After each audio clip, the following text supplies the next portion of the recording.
আসসালামু আলাইকুম। জি, অনেকেই টাইমার সার্কিটের টাইমটা সেটআপ করতে পারেন না। মূলত আজকে তাদের জন্য আমি টাইমার সার্কিটের টাইমটা সেটআপ করে দেখাবো খুব সহজেই। এখানে কিন্তু টাইমার সার্কিট আমি লাইন দিয়ে দিয়েছি। এখানে আপনার ৩ টা বাটন রয়েছে। এখানে সেট বাটন, এখানে stop button, set button, plus এবং মাইনাস বা আপ ডাউন বলা হয়। মূলত এখন সেট করতে হলে প্রাথমিক অবস্থায় যে সেট বাটনটা আছে এটা এখানে প্রেস করে ধরবেন। প্রেস করে 30 সেকেন্ড ধরার পরে ডিসপ্লেতে আপনার যে সংখ্যায় আসুক এখানে কিন্তু P3.2 করা লাগবে। আমি আপ বা ডাউন এটা সেভে P3.2 করে দিয়েছি। দেওয়ার পর পুনরায় সেট বাটনে আবার একটা প্রেস করবেন। এটা ওপি অপশন আছে। এটা আমরা এখন টাইম কতটুকু টাইম পর পর টার্নিং করবে আমি এটা 90 করে দেবো। এখানে আপ বা ডাউন বা প্লাস করে করে 90 মিনিট এটা করে দিলাম।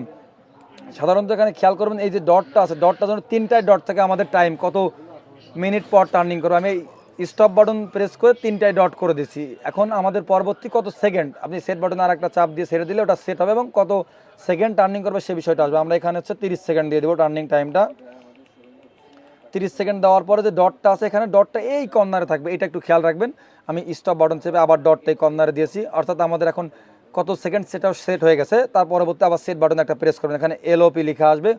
পরবর্তীতে আমাদের 99 সংখ্যা বা এ ধরনের একটা ডট ডট আসতে পারে। যদি আপনার ডট ডট আসে সেক্ষেত্রে আপনি 99 করে দিতে পারেন। দিয়ে সেট বাটনে প্রথমে একটা প্রেস করে পরবর্তীতে সঙ্গে সঙ্গে আবার এখানে 30 সেকেন্ড প্রেস করে ধরে রাখতে হবে। সাধারণত 30 সেকেন্ড প্রেস করে ধরে রাখার পরে আপনার নর্মালি টাইমটা সেট হয়ে যাবে। এখানে একটু ওয়েট করলে দেখতে পারবেন এখানে টাইমটা সেট হয়ে লাল বাতিটা জ্বলবে। লাল বাতিটা জ্বলার অর্থ হচ্ছে আপনার টাইমটা পুরোপুরিভাবে সঠিকভাবে সেট হয়েছে।